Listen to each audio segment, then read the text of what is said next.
बड़ी खबर, इमरान खान की जान को खतरा।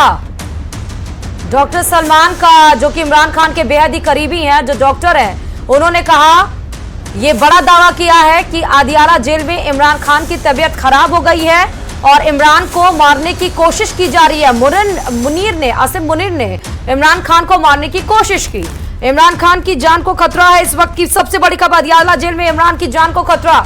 डॉक्टर सलमान, जो कि इमरान खान के करीबी हैं, उन्होंने ये बड़ा दावा किया है। और इसके पहले भी देखिए खबर निकल कर आई थी, जब ये समझ में आ रहा था, जब ये खबर वायरल हुई थी तेजी से पाकिस्तान की, कि जो उनके पूर्व प्रधानमंत्री हैं इमरान खान, वो जेल में बंद हैं और उनकी जान को खतरा है। लेकिन इस बात की तस्दीक तो इमरान खान के जो करीबी हैं डॉक्टर, उनके द्वारा की जा रही है। अमरुल्लाह सालेह ने ऑपरेशन आत्मनिर्भरता का प्रतीक है, भारत का ऑपरेशन आत्मनिर्भरता का प्रतीक है। इस वक्त की बड़ी खबर, सीज़फायर ने पाकिस्तान को बचाया। साले का ये बड़ा स्टेटमेंट, दरअसल जो राष्ट्रपति हैं अफगान के, पूर्व उपराष्ट्रपति, उन्होंने पाक की आलोचना करते हुए ये बड़ा बयान दिया था कि सीज़फायर ने आखिरकार पाकिस्तान को बचा लिया। पाक का ऑपरेशन एक प्रोपेगेंडा साबित हुआ है। अमरुल्लाह सालेह ने ऑपरेशन सिंदूर की तारीफ की, वही ऑपरेशन सिंदूर जिसको चलाकर हमने 7 अप्रैल को पाकिस्तान के 9 आतंकी ठिकानों को नेस्तनाबूद कर दिया। और उसके बाद भी ऑपरेशन सिंदूर की कार्रवाई लगातार 4 दिन तक जारी रही, जब तक पाकिस्तान ने भारत के आगे एक बार फिर आके घुटने नहीं टेक दिए। तो अफगान के पूर्व उपराष्ट्रपति सालेह ने कहा कि सीज़फायर ने पाकिस्तान को बचा लिया।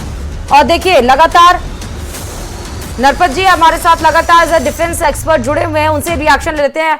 देखिए पहले ही फजीहत हो चुकी थी सर, पहले ही अमेरिका हुआ और यूएन हुआ, कोई देश साथ में नहीं था तुर्की को छोड़कर। लेकिन अब जब सीज़फायर हुआ उसके बाद भी उसको चैन की सांस नहीं, उसके बाद भी देखिए कितनी बुरी फजीहत उसकी हो रही है। देखिए मैं आपको यही कहना चाहूंगा कि इनको पहले मेरे ख्याल से, और जो दिख रहे हैं, अमेरिका ने समझाया, अमेरिका ने इनको कुछ पैसे भी दिए, उस कंडीशन पे इनको आईएमएफ का लोन भी दिया कि तुम जो है शांति से बैठ जाओ और अपने इस पैसे से देश का, जनता का भला करो और अपने देश में अपने लोगों का, उनको खाना खिलाओ, रोटी खिलाओ, कुछ तो अपना आर्थिक स्थिति को ठीक कर लो। लेकिन ये क्या मानने वाला है? जैसे ही पैसा फर्स्ट इंस्टॉलमेंट रिलीज हुई, इसने जाके और चीन से अपने खरीदने, चीनी माल जो होता है वो खरीदना शुरू कर लगता है करना। अब देखा कि चीन से कुछ मिल जाएगा, तुर्की से कुछ मिला, क्योंकि खुद का तो इसका कुछ है नहीं। जो आता है, जो भी सामान, साजो सामान लड़ाई का, या ड्रोन ही कह दो, या आप देखो इनको जो मिलता है वो सारा का सारा चीन से आ रहा है। जो चीन इसको दे रहा है या तुर्की ने इसको दिया, वो सब खत्म कर रहा है, और मिलता है तो और फायर करेगा।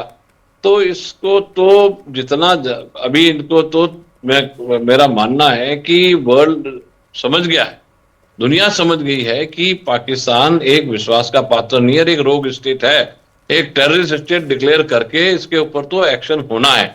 लेकिन अब ये चाहता है कि इसका सत्यानाश हमारे हाथों हो, जैसे कि अपने गीता में बार बार कसम।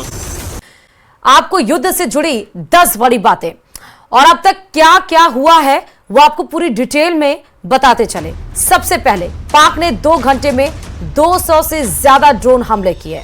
उसके बाद भारत ने पाकिस्तान के हमलों को नाकाम कर दिया। फिर जम्मू कश्मीर के शोपियां में एसआईए की छापेमारी देखी गई। चौथी बड़ी खबर है, बाड़मेर के भुरटिया में संदिग्ध अवशेष पाए गए। बाड़मेर की बाजार आज बंद रहेंगे राजस्थान के। वहीं जम्मू कश्मीर के कई जिलों में फिलहाल अभी स्थिति सामान्य बताई जा रही है। पंजाब के अमृतसर में मतलब जम्मू कश्मीर के कई जिले और वहीं पंजाब के अमृतसर में ब्लैकआउट खत्म किया गया है। तो वहीं श्रीनगर में भी ब्लैकआउट खत्म कर दिया गया है।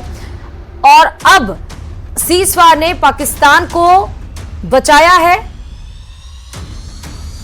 अफगान के जो पूर्व उपराष्ट्रपति हैं उन्होंने पाक की आलोचना की है, सीज़फायर ने पाकिस्तान को बचाया है। ये उपराष्ट्रपति सालेह ने ये बात कही है। तो वॉर अपडेट आपको बता रहे हैं, वॉर से जुड़ी 10 बड़ी बातें जो आपके टीवी स्क्रीन पर दिखाई पड़ रही हैं।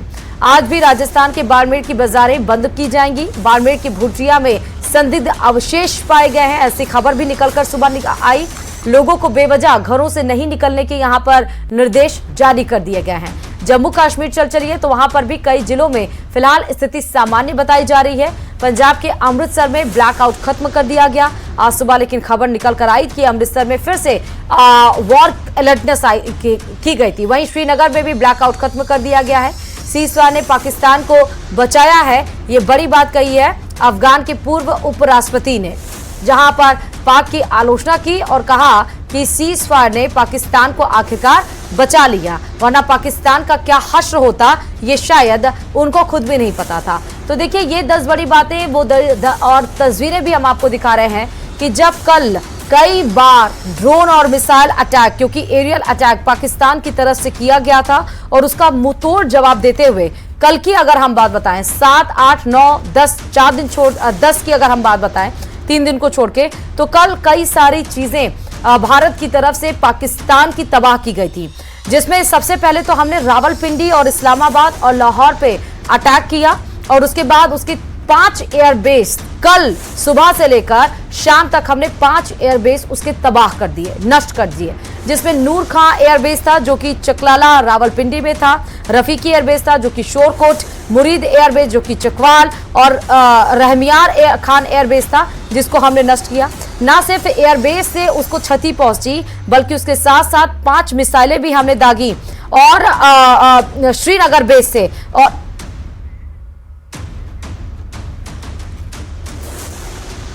अच्छा, major general Narpat Singh Rajpurohit ji as a defence expert हमारे साथ जुड़ चुके हैं और उनका स्वागत हम कर लेते हैं। सर, सीज फायर तो हो गया, डीजीएमओ चंद्रशेखर भी हमारे साथ, हमारे संवाददाता जुड़े हुए हैं, हम उनसे कनेक्ट करेंगे, लेकिन सबसे पहले नरपत सर से हम पूछ लेते हैं। सीज फायर हुआ, लेकिन उसके बाद भी जो रवैया है पाकिस्तान का गिरगिट वाला, रंग बदलने वाला, वो उससे बाज नहीं आता है। महज 3-4 घंटे बीते, उसके बाद फिर से राजस्थान हुआ या फिर जम्मू कश्मीर हुआ या फिर पंजाब हुआ या फिर गुजरात हुआ, वहां पर सीजफायर का उल्लंघन करना पड़ा। रात के 11 बजे एमईए को फिर से बात बतानी पड़ी कि हां सीजफायर का उल्लंघन किया गया है और सेना को कठोर कदम उठाने के निर्देश दिए गए। जैसा अब कंफर्म हो गया है कि पाकिस्तान विश्वास के लिए पात्र है नहीं। ठीक बात। पूरे वर्ल्ड को पता लग गया है कि ये एक धोखेबाज, ये जिसका कोई ईमान धर्म नहीं, जिसका कोई भी सोच नहीं, अब वो मरने पे तुला है। तो वर्ल्ड पावर भी देख रहे हैं कि अब इसको मरने क्या करें, मरे अपना, और फिर इसको और मराने के लिए चीन जैसे के स्टेटमेंट, चीन जैसे देश के स्टेटमेंट भी आए हैं। तो ये तो भरोसे के लायक था ही नहीं जब अपन बात कर रहे थे। और अपना असली रंग, इनका असली कैरेक्टर, इनका सब हमारे सामने है और हमको सबको मालूम है। और हम बिल्कुल, जैसे आप शुरू से ले लें कि 47 में धोखा देके सिविल ड्रेस में घुसाए, फिर इन्होंने देखा 62 की लड़ाई तो 65 पे हम कुछ कर देंगे, तो एकदम उन्होंने किया, फिर मुंह की खाई, फिर 71 में अपना टुकड़ा करवाया, अपने 2 टुकड़े करवाए, फिर इसके बाद कारगिल में इन्होंने मिस एडवेंचर किया और फिर भागे। अभी ये वापस उसी ढंग से चलते हुए, और फिर जब इन्होंने जब किया, इन्होंने देखा कि हिंदुस्तान तो पहले जैसे बॉम्बे अटैक हुआ या तो कुछ हुआ नहीं, तो फिर इन्होंने उरी में किया, फिर उरी का जवाब आया। फिर जब इन्होंने हमारे जो हैं पुलवामा किया तो इनके बालाकोट हुआ, और अब जब इन्होंने किया तो खाया, तो इनको मालूम अब अच्छी तरह से चल चुका है, ये अपना सत्यानाश करा के ही मानेंगे। भारत की सेनाएं जल थल नभ बिल्कुल प्रिपेयर्ड है, पूरे प्लानिंग है, पूरा सब कुछ हम देख रहे हैं किस हिसाब से हम चल रहे हैं। तो ये अपना सेल्फ डिस्ट्रक्शन मोड पे चला हुआ है और अपना सेल्फ डिस्ट्रक्शन कराने के लिए तैयार है। तो हम बिल्कुल इसकी इच्छा पूर्ति करने के लिए भारतीय सेनाएं इनकी इसकी इच्छा पूर्ति करेंगे। और ये अपना पूरा, जैसे ही पहले इनकी हालत इतनी खराब है, आप देखिए कि आर्थिक हालत के रोज जाके और जगह से जाके पैसा मांग रहे हैं, भीख मांग रहे हैं, लाते हैं, थोड़ा पैसा मिलते ही फिर ये ऊपर हो जाते हैं, इनको थोड़ा फर्स्ट लीज मिली और ये हो गए। अब तो ये देखना है कि जब कल उनके अमेरिकी राष्ट्रपति ट्रंप ने अपना स्टेटमेंट दिया और उसी स्टेटमेंट को इन्होंने तोड़ा है, उनके साथ कोई बातचीत हुई होगी वो देखना है कि अभी ये क्या रवैया, जो वर्ल्ड में जो हमारा डिप्लोमेटिक मिशन इतना अच्छा चला है, हमारे जो MEA है, एक्स्ट्रा अफेयर्स है, हमारी जो एक संगठित टीम है वो काम कर रही है, और जिस तरह से संगठित टीम काम करके हमने पूरे वर्ल्ड में अपनी वर्ल्ड ओपिनियन बनाई हुई है, सब हमारे साथ है, कह रहे हैं कि इनको इनकी सजा मिल गई, अब ये चुपचाप बैठ जाते, अपना मुंह की जितनी खानी थी, लेकिन मानते नहीं है ना, वो कुत्ते पूछ तो टेढ़ी की टेढ़ी। तो अब तो ये चाहते हैं कि हम इनका पूरा ही मटिया मीट, अगर ये चाहता है और ये चाहता है कि थप्पड़ से काम नहीं, घूंसा चाहिए, बॉक्स चाहिए, तब इसको मानने पड़ेंगे। अब इसको सबक सिखाना है, सबक सीखेगा, हम सब तैयार हैं। और इसमें मैं ये भी कहूंगा, अभी 3-4 दिन हो गए हैं, और कल हम जोधपुर में जैसे देखा लोगों का जो एकदम अच्छा रिएक्शन, तो पूरी हमारा तो देश पूरा साथ में है, हमारे नागरिक साथ में, हमारी सब पार्टियां साथ में, हम एक होके एकता का जो संदेश दे रहे हैं, जो सहयोग आ रहा है। आप जैसे जैसे देख रहे हैं कि जैसे जैसलमेर, बाड़मेर, हमारे राजस्थान में कुछ भी संदिग्ध चीज मिलती है, अपनी जनता एकदम बता रही है, पुलिस को बता रही है, पुलिस आर्मी को इन्फॉर्म कर रही है, क्योंकि इतने सारे जो इनके कल रात को 200, पहले 500, तो ये जो इन्होंने अपने चाइनीज पटाखे और ये तुर्की भेजे हैं, वो उनमें कुछ न कुछ है, वो नीचे गिर रहा है, वो हम तो इनका मलबा उठा रहे, देख रहे हैं कि मलबे में इन्हें क्या है इनके पास, जो छोटे छोटे आप देख रहे हैं, आपके स्क्रीन पे दिखा रहे हैं। तो ये जो अब हमारे को इनका जो आया हुआ है, जो सब गिरा दिए गए हैं, उसको पूरा साफ करके उनकी स्टडी करके, और जैसे मालूम चला कि ये सारे तुर्की वाले